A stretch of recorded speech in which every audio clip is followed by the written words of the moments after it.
आप ही बोलो, आप वस्तु से प्रसन्न होंगे कि प्रशंसा से प्रसन्न होंगे? बोलो आप। कोई आके आपको एक सोने की चैन पहनाए और एक फोकट में आपको बोले कि तू इंद्र है, तू चंद्र है, आप किससे प्रसन्न होंगे? तो अभी मैं भी 1000 नाम लेके भैरू जी को बोलूं कि इंद्र हो, चंद्र हो, भैरू जी बोले पहले क्या चढ़ाएगा ये बता, बाद में बाकी बात कर, तू बाकी बातें बाद में कर, मेरे को तू क्या दे रहा है ये बात समझा पहले। इसलिए देवताओं की पूजा खाली हाथ नहीं करना। हमारे में तो ऐसे नियम है, देखो तुम लोग संतों के सामने खाली आ जाते हो और मैं भी कुछ लेता नहीं हूं, ठीक है, लेकिन शास्त्र कहता है कि गरीब से गरीब को भी गुरु चरण में जाएं, एक लवंग लेके जाना चाहिए। क्या लेके जाना? हाँ, एक लवंग ले जाके चरण में रख देना, क्योंकि मेरे से आपने कुछ सुना, वो आपके जीवन को परिवर्तित करके बहुत फायदा करने वाला है। तो उस फायदे का कर्ज नहीं चुकाओगे तो आगे गाय बन के मेरे यहीं खड़े होके घास खा के दूध देना पड़ेगा, क्योंकि आपने फोगट में ज्ञान लिया है और फोगट में जो लिया उसका चुकाओगे नहीं, तब जन्म का चक्कर चुकेगा क्या? इसलिए शास्त्र कहता है कि रोगियों के पास खाली हाथ नहीं जाना। किसके पास? हॉस्पिटल में किसी को मिलने जाते हैं ना, कैसे हैं भाई, कैसे हो, कैसे हो, वो मन में सोचता मैं पहले ही परेशान दुखी हूं बीमार से, ये भी आ गया, ये नहीं आता तो बहुत अच्छा होता। वो मन में सोचता कैसे हो, कैसे हो, सब अच्छा ही है, तू नहीं आवे तो और अच्छा है। अगर वही ये आदमी जो देखने गया हाथ में एक हॉर्लिक्स का बोतल लेके चले जाए, फिर उसको पूछे कैसे हो, कैसे हो, मन में सोचे हॉर्लिक्स आया, थोड़ा पीऊंगा, थोड़ा शरीर बलवान होगा, सब अच्छा है भाई, लाओ बोतल, लाओ मेरे को बोतल लाओ। तो रोगी के पास कभी खाली हाथ नहीं जाना। कहां खाली हाथ नहीं जाना? वो पहले ही दुखी बीमार, उसको जाके तुम पूछने से क्या उसका 2 डिग्री बुखार तुम ले सकोगे क्या? 2 डिग्री, 1 डिग्री, आधा डिग्री तो कुछ नहीं ला सकते, तो उसको परेशान करने क्यों जाना? रोगी के पास जाएं, थोड़ा मौसम्बी, नारंगी कुछ थैली लेके जाएं, उसको देख के उसका दिल ठंडा हो। मरते दम तक इंसान को कुछ न कुछ वस्तु की अपेक्षा रहती है। मरते मरते बुढ़ा ऐसे तड़क रहा, बेटे देख रहे हैं कि पिताजी कहाँ देख रहे हैं, पिताजी न मम्मी की ओर देख रहे हैं, क्योंकि बुढ़ा मरने जा रहा, एकदम पलंग में पड़ा है, पत्नी इधर खड़ी है, 2 बच्चे उधर खड़े, 2 बच्चियां इधर खड़ी है, ससुराल से आई है, बेटियां रो रही है कि पिताजी चले जाएंगे, बेटे इधर देख रहे हैं, पत्नी इधर देख रही है। बुढ़े का नजर ना पत्नी की तरफ, पत्नी इधर ही खड़ी है, देख सकता है ना कि जिंदगी भर रोटी डाली, मेरा ध्यान दी, उधर भी नजर नहीं जा। बेटे जिन्होंने हाथ पकड़ा, कंधा पकड़ा, उधर भी नजर नहीं। बेटियां जिस पर जीव था, उधर भी नजर नहीं। बुढ़ा कहीं और ही देख रहा है। ये सब मिलके भाई कहां देख रहे? पिताजी देखो, राम राम बोलो, पिताजी राम राम बोलो, जाने का टाइम आया, राम राम बोलो। पिताजी जाने के पहले मुंह खोल के बोले कि तिजोरी की चाबी कहां रखा रे नालायक, ध्यान रखो, तुम लोग कहीं घुमा दोगे, तुम में बुद्धि नहीं है। कहां गया दिमाग? पत्नी में गया, बच्चों में गया, बच्ची में गया। अभी देखो ये गोद में बेटे को लेके कैसे खेल रहा है, हाँ कैसे खेल रहा है। अभी इसको मालूम पड़े कि कार की चाबी नहीं दिख रही है, तुरंत उसको साइड में पटक के चाबी ढूंढने जाएगा कि नहीं, देखो हाँ, बस वो पड़ा रहेगा। पूछे कि बच्चे को क्यों छोड़ दिया? महाराज बच्चे तो 10-10 महीने में पैदा होते रहेंगे, गाड़ी लेना बहुत मुश्किल का काम है। बच्चे तो 10-10 महीने में पैदा होते रहते हैं, उनकी कौन सी बड़ी बात है। हाँ, तो महाराज भगवान के पास भी खाली हाथ नहीं जाना।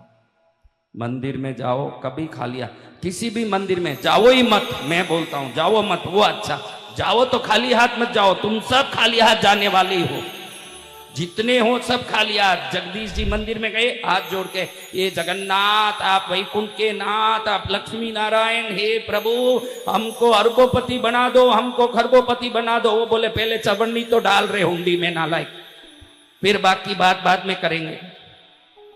चवन्नी का ठिकाना नहीं, तू मेरे पास सब अरबोपति खरबोपति बनने का चाबी मांगने आ गया, पहले कुछ तो डाल। तो खाली हाथ नहीं जाना मंदिर में। पुजारियों को भी 5-10 रुपए का दक्षिणा जरूर देना, कम से कम। पुजारी खुश होगा, क्योंकि कुछ तो उसका पुण्य है कि भगवान के चरण में सेवा कर रहे हैं। हम उस गबारे में जाके पूजा कर पाते हैं? बाहर से तो दर्शन कर पाते हैं, वो अंदर जाके प्रभु को स्पर्श कर रहा है तो उसकी पुण्य की तुलना हम नहीं कर सकते, लेकिन वो पुण्यवान को कुछ दक्षिणा देके उस पुण्य का फायदा हम उठा सकते हैं। जय गुरुदेव। खाली हाथ नहीं जाना। पुजारी को 10 रुपया 20 रुपया, खुश, पुजारी खुश। आपको मालूम नहीं है कि सेवा करने वालों को दिए हुए दक्षिणा से उनकी की हुई सेवा का पुण्य हम में आ जाता है। ये फायदा है हमको। जय मां। हम नहीं जानते, हम तो कहीं भी जाएं हम ऐसे कि भाई जाओ, कहीं भी जाओ, जितना हमारा काम फोगट में हो जाए इतने खुश होते हम कि भाई यहाँ गए, फ्री में दर्शन हो गया।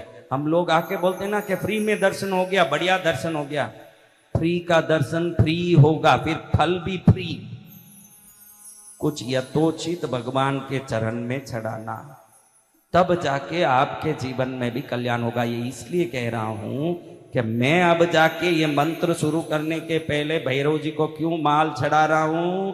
इसने कहा कि माल जरूरी है, प्रशंसा जरूरी नहीं है। ये मंत्रों का नाम भैरव जी की प्रशंसा है। पूजा, माल चढ़ाना, अब कौन सा जरूरी है?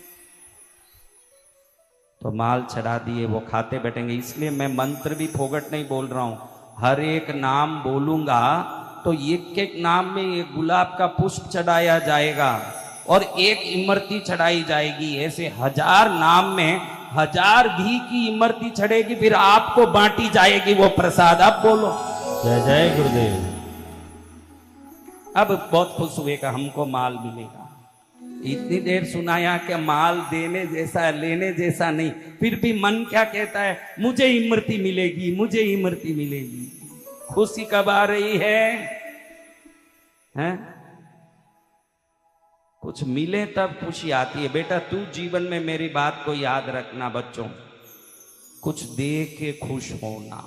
इसमें खुश होना देकर। हाँ, मेरी माँ, मेरी जो जन्मदात्री माँ है उसको प्रणाम करता हूँ, इस शरीर के माता को, जो थोड़े दिमाग से विक्षिप्त थी लेकिन इतनी दयालु थी कि हमारे, मैं भी मेवाड़ का नहीं हूँ लेकिन मारवाड़ का तो मेरा ये शरीर है। तो हमारे मारवाड़ में 600-700 गिरोम का कमर में सोने का कंदोरा पहनते, तो ऐसी कंदोरा पहनी रहती और काम वाली आके बोलती माँ बहुत तकलीफ है, कुछ करो मेरे लिए। तो वो 600 ग्राम का सोने का कंदोरा खोल के काम वाली को दे देती थी। ऐसी थी मेरी माँ। और मेरे पिताजी कहते थे कि ये बैठी रहती है 24 घंटा, इसको ऊपर बंदर को आके गेहूं न खा जाए, ध्यान रखें, क्योंकि ऊपर हमारे उधर डागले में गेहूं सुखाते थे। तो ऊपर शाम को जाके देखे तो ये गेहूं का दाना भी नहीं ना, मेरी माँ बैठी रहती थी। मेरे पिताजी गर्म हो जाते, पूछते कि कहाँ गया पूरा गेहूं, तुमको किस लिए बैठा है यहाँ ध्यान देने? तो मेरी माँ बोलती बेचारे बंदर कितने मुश्किल से हाथ से लेके खाते हैं, उनका हाथ कितना छोटा है, इसलिए मैंने हाथ भर भर के उनको खिला के भेज दिया। ऐसे कैसे बेटा, या उनको गेहूं का ध्यान देने वो क्या करके आ गई? तो उस माँ के पुण्य से मेरे घर में इतनी समृद्धि भरी। मैं उदाहरण हूं कि जब देते हो तो आपके जीवन में बरकत होता है न, सब कुछ बढ़ता है। उसका मैं उदाहरण हूं कि मेरे घर में मेरे पिताजी डांटते लेकिन मेरी माँ देती रहती। तो मेरे घर में एक 20 फुट बाई 80 फुट का एक गडाउन रहता। वो पूरा गडाउन शक्कर के जो खाली बोरे होते हैं ना, 100 किलो के होते पहले, आजकल 25-50 किलो के बोरे हो गए।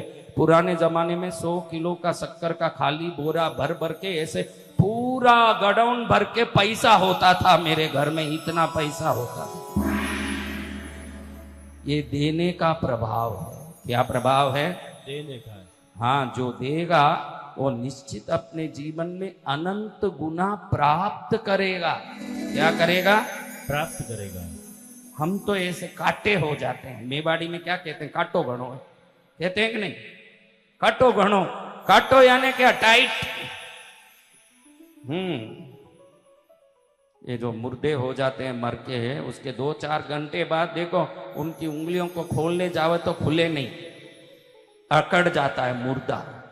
तो जो अकड़ के सब चीज रखता है वो मुर्दा ही है। जिंदा तो खुले दिल देता है, वो ही जिंदा है, ध्यान रखना। जय मां। अकड़ के जो रहता है वो मुर्दा है, वो अकड़ जाता है। मुर्दे के तो अपने आप हाथ पैर अकड़ जाते हैं कि नहीं? आप में कोई अकड़ है तो क्या है फिर? अकड़ को छोड़ना और पकड़ना प्रभु के चरण को, यही पुण्य का प्रभाव हो सकता है।